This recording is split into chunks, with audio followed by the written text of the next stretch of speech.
Good day, I'm Theodore Henry, and this is your JIS News for Wednesday, July 12, 2023. The Ministry of Health is reminding Jamaicans to take precaution against the excessive heat wave being experienced in the country and throughout the world.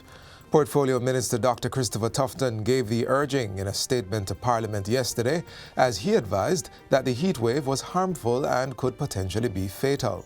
We are seeing record increases in temperatures, and so the public, and in particular the most vulnerable, include extreme ages, the young and the not so young, over 60s, persons with comorbidities, outdoor workers such as our farmers and construction workers are advised to take precautionary measures to reduce exposure to heat and to limit the serious effects it can have on the body. Minister Tufton is advising that persons who work outdoors should manage their exposure and hydrate as much as possible with water. In addition, Dr. Tufton recommends that persons stay in shaded areas where possible, wear light-colored, loose-fitting clothing, and get adequate rest. Meanwhile, the Health Ministry is encouraging Jamaicans to observe the infection prevention and control protocols as the country sees a slight uptick in COVID-19 cases. Minister Christopher Tufton advises that even though the cases have increased, they remain relatively low and there is no need for alarm. He, however, stresses that vulnerable persons, such as the elderly and those with comorbid illnesses, are still at risk. COVID is still very present in our population. This is not an attempt at alarming the population. We have seen an uptick in cases. In a sense, the comforting aspect of that is that we're not seeing any major uptick in deaths or even in hospitalization in our isolation wards, meaning severe cases. The health minister is urging persons, especially vulnerable groups, to practice hand washing and sanitizing, the wearing of masks, and being consistent with coughing and sneezing etiquette, especially when in public spaces. Also, all eligible persons are advised to take the influenza and COVID-19 vaccines, which remain available. Minister Tufton reports that recorded data shows COVID-19 admissions are low generally, with less than 20% of isolation space occupied. An average of 100 patients are recorded daily. This has been the case since January this year and includes both suspected and confirmed cases. The proportion of confirmed cases, however, has shown an increase over the last month from 12 confirmed cases on June 12th to 35 on July 10th.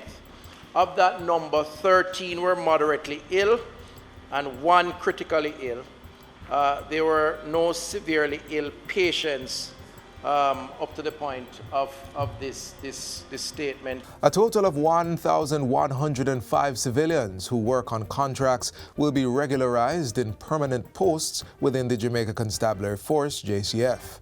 The move is in keeping with the government's commitment to reduce the number of contract workers within the public service. Minister of National Security and Deputy Prime Minister Dr. Horace Chang made the disclosure during a statement to the House of Representatives on Tuesday.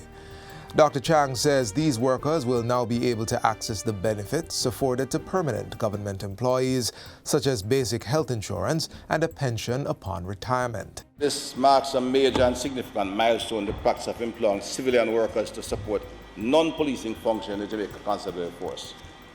These workers for several decades were employed on fixed-term contracts, which limited their access to critical health and pension benefits. Dr. Chang told the House that an audit by the Office of the Services Commission for the period August 1, 2018 to April 30, 2021 found that the JCF had a civilian staff complement of approximately 1,900 persons.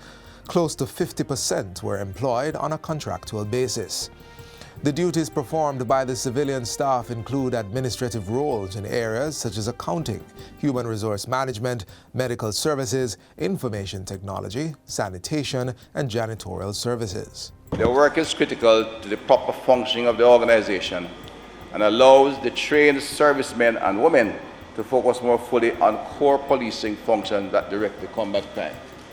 The practice of sending these workers home after more than 30 years of service in many cases with just a handshake will now end. Jamaica's emergency fiber optic ring is 90% complete as work on the National Broadband Initiative saw significant advancement during the 2022-2023 fiscal year. Minister of Foreign Affairs and Foreign Trade Senator Kamina Johnson-Smith provided the update at last Friday's sitting of the Senate.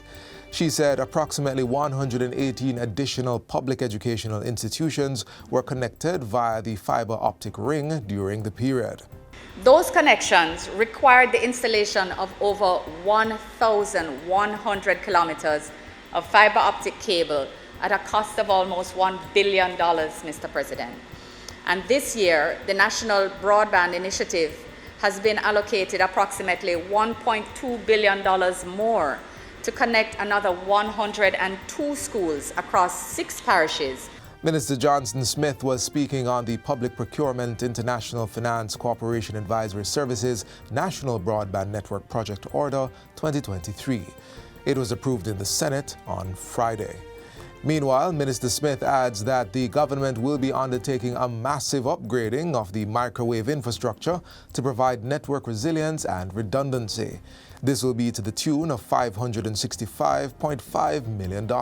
Redundancy, when we speak about optics and fiber optics and internet, is about ensuring that we have sufficiency, that we have more, that we have an alternate route for data packs to run when one goes down. And finally, ground was broken recently for the second house to be built in Coley Mountain in northwest Manchester on the government's Indigent Housing program. It's expected that within a month's time, Leroy Dwyer will have access to his new one-bedroom studio unit. Local Government Minister Desmond McKenzie says the construction is to cost $5.3 million. I have no doubt that the technical team in the municipality will ensure that the construction is done on time and within the budget. So the next time I come back, I'll be coming back to hand you the keys to your brand new one-bedroom studio apartment.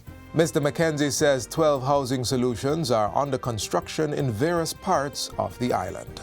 And that's it for JIS News Today. I'm Theodore Henry. Thanks for watching.